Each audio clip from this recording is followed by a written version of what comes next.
Meus queridos, a paz do Senhor Jesus a todos. Hoje, lição de número 2, a sutileza da banalização da graça. Nossa lição está dividida em 4 tópicos principais que são: compreendendo a graça. Segundo, a graça no contexto bíblico. Terceiro, a graça no contexto da reforma. E o quarto, a graça no contexto contemporâneo, ou seja, na atualidade. Nosso texto áureo se encontra em Efésios capítulo 2, versículo 8, que diz: porque pela graça sois salvos por meio da fé, e isto não vem de vós, é dom de Deus.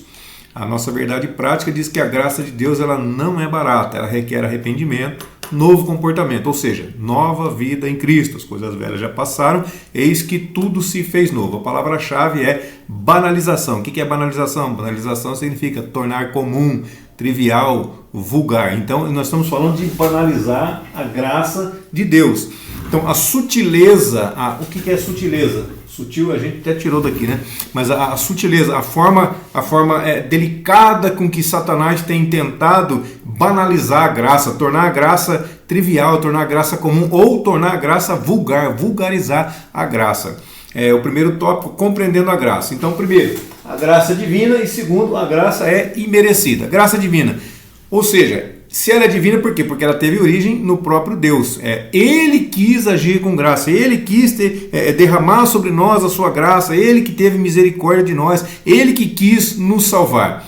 Então partiu dele. 1 Coríntios 1, 21 diz assim: visto como na sabedoria de Deus o mundo não conheceu a Deus pela sua sabedoria, aprove a Deus salvar os crentes pela loucura da pregação. Ou seja, ninguém pode salvar a si mesmo, é só Deus que pode salvar, é só Ele. Partiu dele a graça, partiu dele a salvação.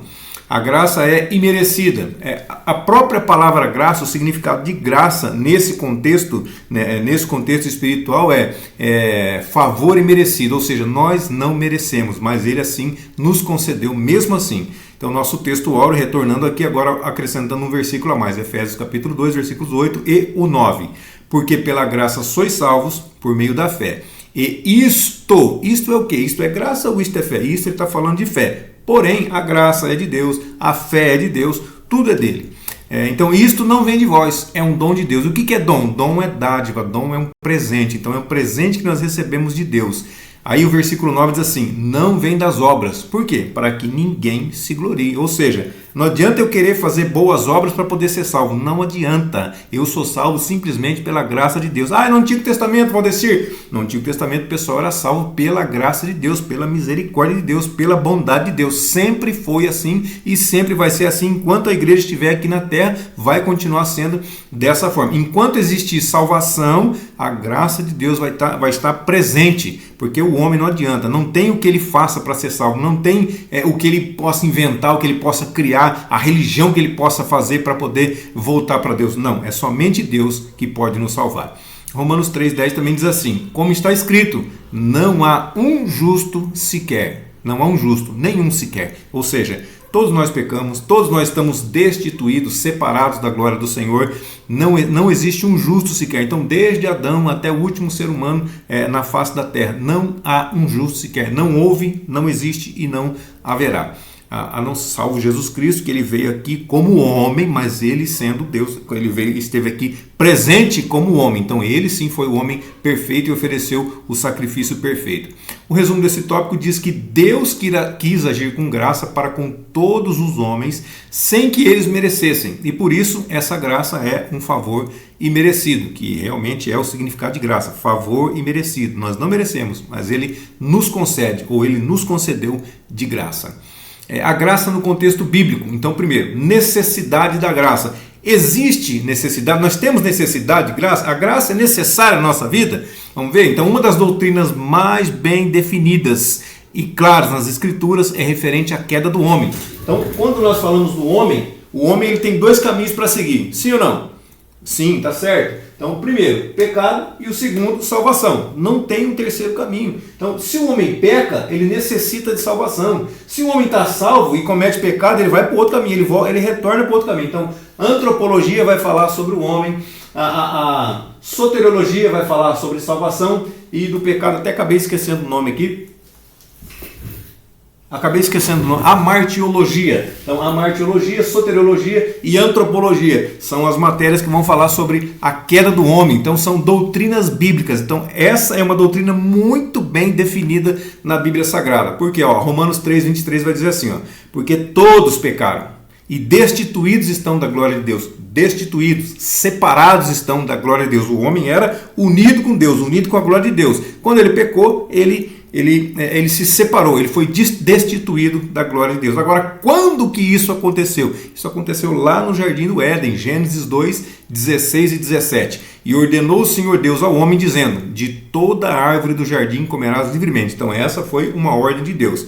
17 diz, mas da árvore do conhecimento do bem e do mal, dela não comerás, porque no dia em que dela comeres, certamente morrerás. Então aconteceu aí, Gênesis 3,6 diz assim, e viu a mulher que aquela árvore era boa para se comer, agradável aos olhos, árvore desejável para dar entendimento, tomou do seu fruto e comeu, e deu também a seu marido, e ele comeu com ela. Então você que gosta de acusar Eva aí, porque ela errou, a ordem foi dada para Deus, Eva não tinha sido criada e Deus deu a ordem para Adão, Adão recebeu a ordem diretamente de Deus. O que aconteceu? Ele repassou a ordem para ela da mesma forma que ele recebeu de Deus, porém ela foi enganada pela serpente e acabou comendo.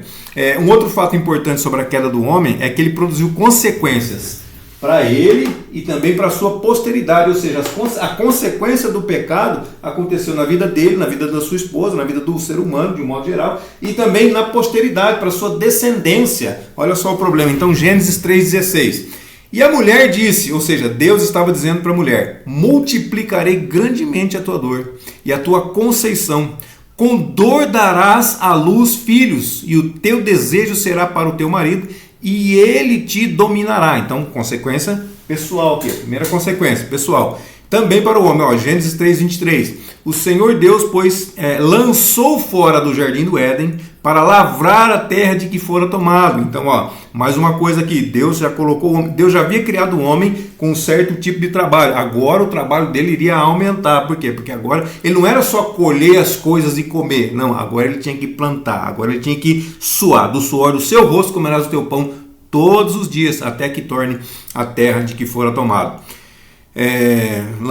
Romanos 5,12 também diz assim, portanto, olha só o que Paulo diz aqui, portanto, como por um homem entrou o pecado no mundo, e pelo pecado a morte, assim também a morte passou a todos os homens, por isso que todos pecaram. Então, os primeiros dois versículos que nós lemos falar da consequência pessoal, tanto do homem, da mulher quanto do homem, e também na posteridade, que é o que Paulo está dizendo assim, por um homem, por Adão no caso, entrou o pecado no mundo, agora, e pelo pecado a morte. Então a morte passou para todos os homens, por isso que todos pecaram. Então todos nós nascemos já condenados à morte, sabemos que nós vamos morrer.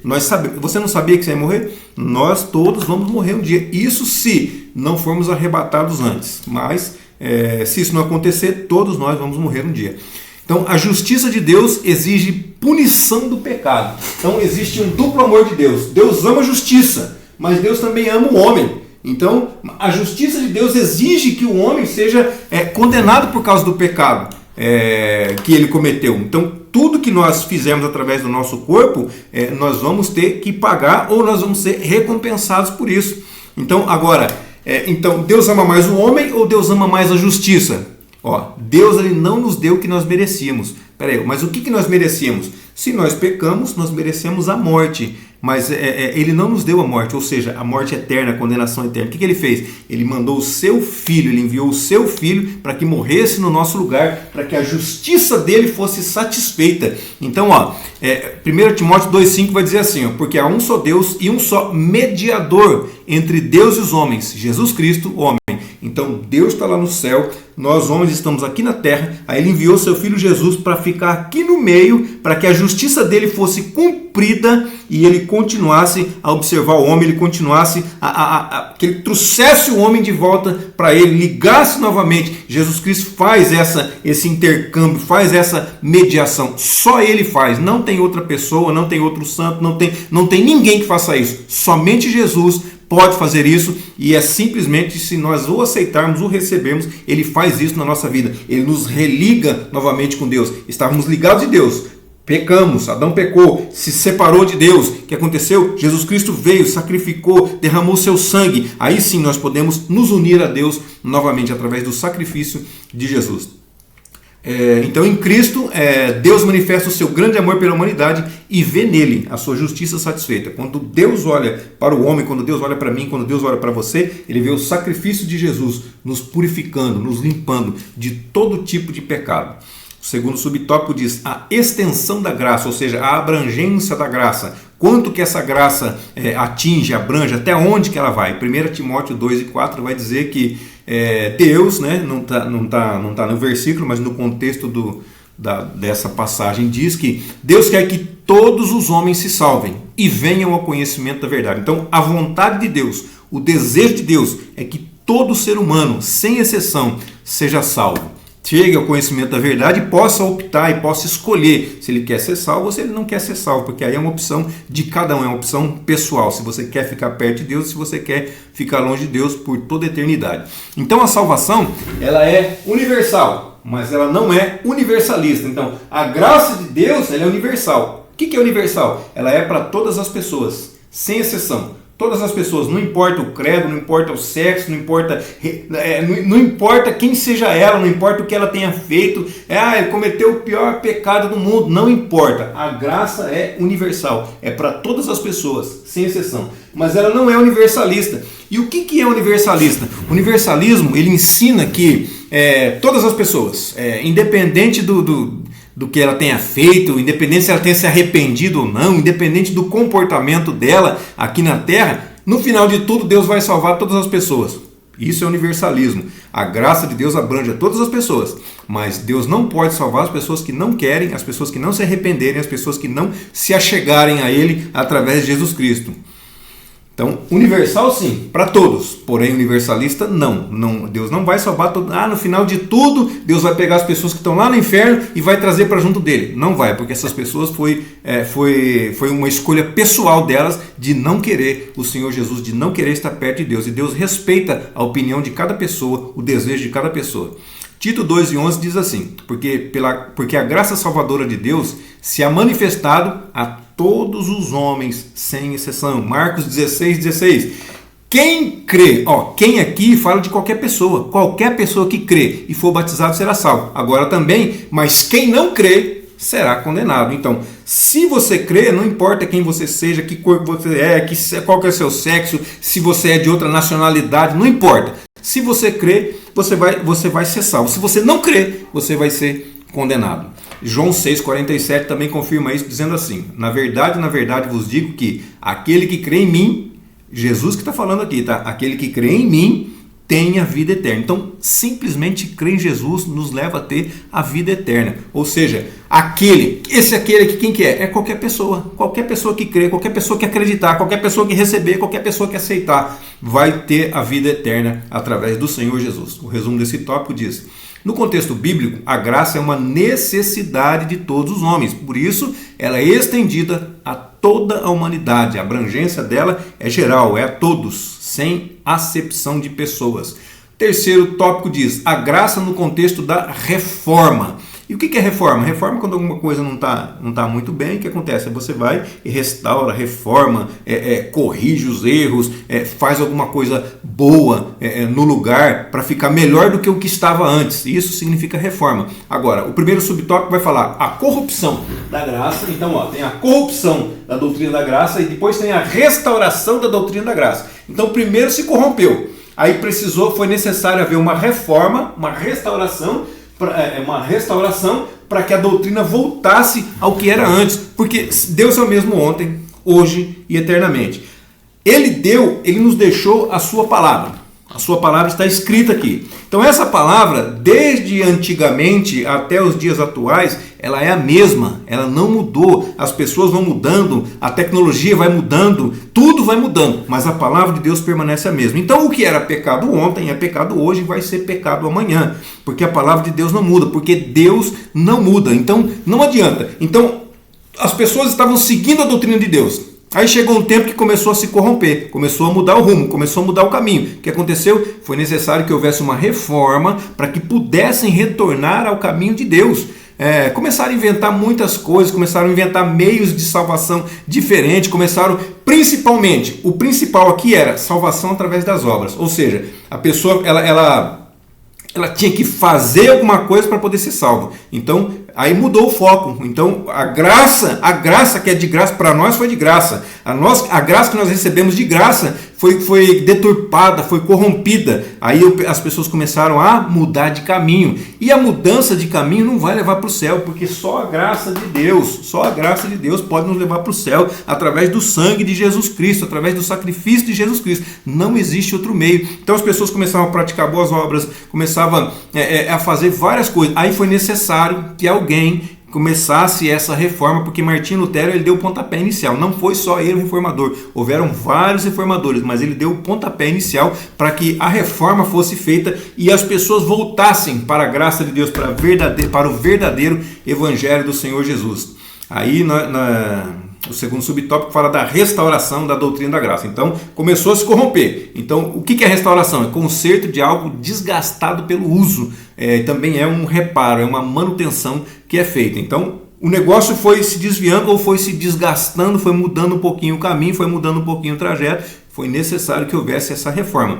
Então a reforma, eu vou dar uma lida aqui, a reforma surge como uma resposta ao enfraquecimento, deturpação e negação da doutrina da graça. Então, a doutrina da graça estava sendo enfraquecida. Por quê? Porque as pessoas estavam acreditando que as obras salvariam. Então, a graça estava ficando para trás. Deturpação, a pessoa estava modificando. Não, porque só a graça não resolve. Nós precisamos disso, disso e disso também. Olha só o problema. Negação. Não, graça não resolve. Nós precisamos disso para poder ser salvo. Então, houve principalmente esses 3 pontos aqui: enfraquecimento, deturpação e negação dessa doutrina para que surgisse a reforma. Então Lutero, que era um monge alemão, ele se torna o principal porta-voz da doutrina da fé, ou seja, que ficou conhecida posteriormente como solas, as 5 solas. Sola vem do latim, que significa somente ou apenas. As 5 solas, que são os pilares da reforma protestante, elas são sola fide, sola scriptura, solus Christus, sola gratia e soli Deo gloria. Ou seja, somente a fé, somente as escrituras, somente Cristo, somente a graça e só a Deus glória. Somente Deus é digno de receber a glória. O resumo desse tópico vai dizer que a graça no contexto da reforma revela 2 realidades: a corrupção da doutrina da graça e a restauração da doutrina da graça. Então, se desviaram, depois retornaram através da reforma. E quando for necessário, faremos nova reforma também, para que possamos voltar ao caminho da graça, ao caminho da somente a Escritura, somente a fé, somente Jesus. A graça no contexto contemporâneo. A palavra contemporâneo significa na nossa atualidade. Então, a graça barateada. O que é graça barateada? O que é baratear? Baratear é você diminuir o custo, vender algo que tem um valor por um valor mais barato. Ou seja, a vida cristã, pensa bem num cristão nominal. O que é um cristão nominal? Que só tem nome. Ele tem nome de cristão, ele tem nome de evangélico, tem nome de crente, mas é só o nome. Porque o que ele faz, o que ele fala, não condiz com o que ele vive. Esse é o problema. Então, graça barateada, cristão nominal, só tem nome. Outra coisa, um cristão mundanizado, uma vida cristã mundanizada, uma vida cristã cheia de coisas do mundo, ou seja, Deus fica de lado, a graça de Deus fica de lado. Então a graça está barateada demais. Os evangélicos, eu vou chamar de evangélico, porque chamar de cristão é seguidor de Cristo. Evangélico é um nome mais popular que colocaram aí para ficar para os famosos poderem aparecer. Mas então os evangélicos, eles estão sendo influenciados ao invés de influenciar. Ou seja, o cristão é aquele que influencia. Eu não vou nem chegar no mérito da questão de falar de evangélico, cristão. Não, tudo bem. Vamos dizer assim, o cristão é aquele que influencia. O cristão não pode ser influenciado pelo mundo. Ele pode ser influenciado por outro cristão acerca da palavra de Deus, mas influenciado pelo mundo de maneira nenhuma. Nós estamos aqui na terra como sal da terra, como luz do mundo. Nós temos que influenciar as pessoas para virem a palavra de Deus, para receberem a graça de Deus, para receberem o Senhor Jesus, para poderem morar com o Senhor Jesus por toda a eternidade. Isso nós precisamos influenciar e não o contrário, não ser influenciado pelo mundo. O segundo subtópico vai falar assim, o valor da graça. 1 Coríntios 7, 23 diz, fostes comprados por bom preço, não vos façais servos dos homens. Paulo ele foi uma pessoa que combateu muito por conta da palavra de Deus. Primeiro, ele tinha um conhecimento da lei. Segundo, ele recebeu a graça de Deus. Ele falou assim, tudo que eu conheci virou trapo de imundícia. O que importa agora é a graça de Deus. Aí as pessoas chegavam e falavam, não, Paulo, nós precisamos fazer isso para poder ser salvo. Paulo brigava, Paulo arrumava. Não pode, não precisa, não é necessário. Só o sangue de Jesus Cristo, só a graça dele é o suficiente para que nós possamos ser salvos. Então, Paulo foi uma das pessoas que mais combateu contra isso daí. Pedro também, ele diz assim, na sua primeira epístola, capítulo 1, versículo 18 e 19, sabendo que não foi com coisas corruptíveis como prata ou ouro que fostes resgatados da vossa vã maneira de viver, que por tradição recebeste dos vossos pais, mas com precioso sangue de Cristo, como de um cordeiro imaculado e incontaminado. Então, Deus não nos comprou com ouro, não nos comprou com prata, não, ele comprou com até a última gota de sangue de Jesus Cristo foi derramada para que o preço do nosso pecado fosse pago, para que a nossa dívida fosse quitada. Então, ficou caro para nós, ficou caro para ele, para nós foi de graça. Então, a graça para nós veio de graça, mas teve um alto preço para o Senhor Jesus. Então, a salvação é de graça, mas o seu preço custou caro, não para nós, mas para ele. Então não tem mérito nenhum humano, o mérito é dele, porque a vontade foi dele de fazer, foi ele que fez, ele que enviou o seu filho, ele fez tudo, nós só temos que receber, nós só temos que aceitar. Então Cristo pagou o preço e fez tudo por nós, então nada mais precisa ser acrescentado à nossa salvação. Isso é graça, não precisa de mais nada, é só isso é graça. E o resumo desse tópico diz assim: no contexto contemporâneo, atual, é preciso tomar cuidado com o barateamento da graça e priorizarmos o valor de tão grande doutrina cristã. Ou seja, a graça ela tem que ser priorizada, ela tem que ser prioridade na nossa vida, nos nossos ensinos, no nosso cotidiano, na nossa influência para com as outras pessoas. Conclusão aqui, só um pedacinho, vou ler a parte da conclusão. Diz assim: como verberou na reforma, a escritura continua ecoando nos nossos dias. Continua, sabe o que é eco? É quando você fala uma coisa, ela retorna várias vezes, sabe? Graça, graça, graça, isso é eco. Então aconteceu lá na reforma, não foi? Precisou voltar para a graça, não precisou? Continua ecoando nos nossos dias atuais, na contemporaneidade, continua. A salvação é somente pela graça, salvação é somente pela graça, salvação é somente pela graça. Amém, queridos? Deus abençoe sua vida, sua saúde, seu ministério, sua família, seu lar, suas finanças, e até a nossa próxima aula, se assim Deus nos permitir.